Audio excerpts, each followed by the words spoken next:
मुस्लिम वोटों का बटना लगातार ओवैसी के लिए मुश्किलें खड़ा करता हुआ दिखाई देगा। इस बार ओवैसी के लिए हैदराबाद से लोकसभा में पहुंचना उतना आसान नहीं जितना आसान 14 और 19 में हुआ करता था।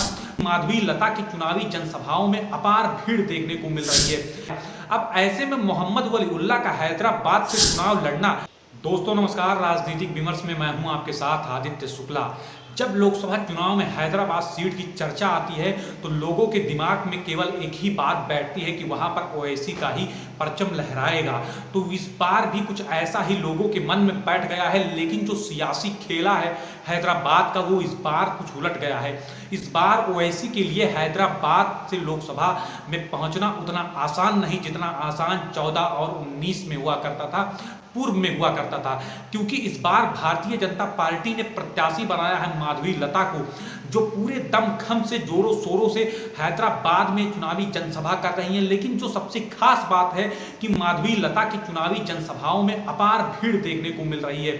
यही भीड़ देख करके ओवैसी का सियासी टेंशन लगातार बढ़ा हुआ है और यही सियासी टेंशन बढ़ने का कारण है कि वो इस बात को समझ रहे हैं कि इस बार अब की बार कोई खेला हो सकता है हमारे साथ। इसीलिए उन्होंने अब की बार अपने भाई अकबरुद्दीन ओवैसी का भी पर्चा भरवा दिया है, क्योंकि कहीं ना कहीं हार का डर और नामांकन रद्द होने का भी डर उन्हें सता रहा है। नामांकन रद्द होने का डर इसलिए उन्हें सता रहा है क्योंकि अब की बार 5,41,000 फर्जी वोटों को हैदराबाद से काट दिया गया है।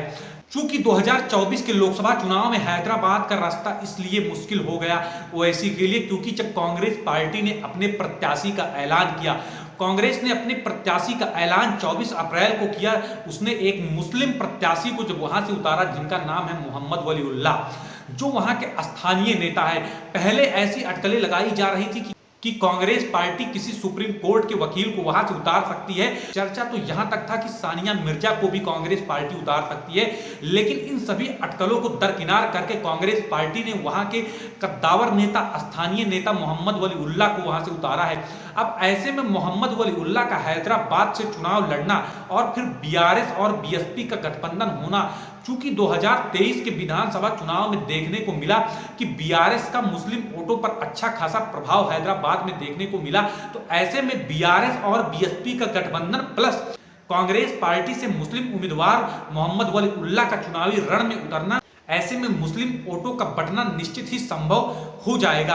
क्योंकि हैदराबाद लोकसभा क्षेत्र में मुस्लिम निर्णायक वोट बैंक माना जाता है। वहां पर मुस्लिम वोट बैंक 60% के करीब है, तो वहीं पर 35% के करीब में हिंदू और एससी एसटी मिलाकर 5% 40% के करीब हिंदू हो जाते हैं। तो ऐसे में मुस्लिम वोटों का बटना लगातार ओवैसी के लिए मुश्किलें खड़ा करता हुआ दिखाई देगा।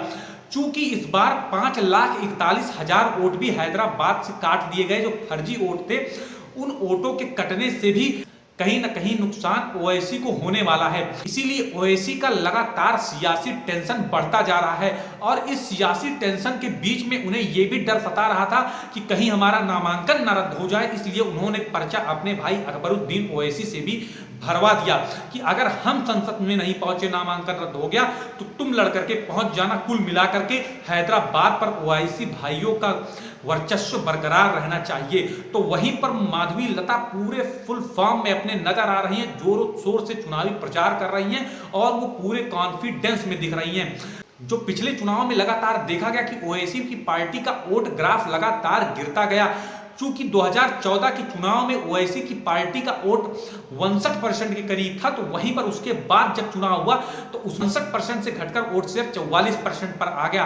अब ऐसे में चारों तरफ, एक तरफ जहां पर मोहम्मद वलीउल्लाह का चुनाव में उतरना और स्थानीय नेता होने के नाते हैदराबाद में उनका अच्छा खासा प्रभाव माना जाता है, जिसके कारण जो वोट कटेगा, चाहे वो मुस्लिम वोट हो या फिर इंडिया गठबंधन का वोट हो, वो कांग्रेस पार्टी में ही जाएगा। चूंकि रेवंत रेड्डी वहां से कांग्रेस के मुख्यमंत्री हैं तेलंगाना में, और तेलंगाना में कांग्रेस पार्टी ने जो प्रदर्शन किया 2023 के चुनाव में, उसका अच्छा खासा हैदराबाद में प्रभाव देखने को मिला। तो वो प्रभाव लोकसभा चुनाव में भी देखने को मिलेगा।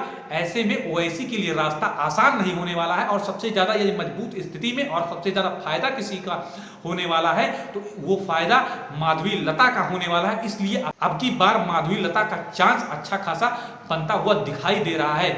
इस बार हैदराबाद में लड़ाई त्रिकोणीय होने वाली है। इसी प्रकार के विश्लेषण के लिए आप हमारा चैनल राजनीतिक विमर्श अवश्य सब्सक्राइब करें। नमस्कार।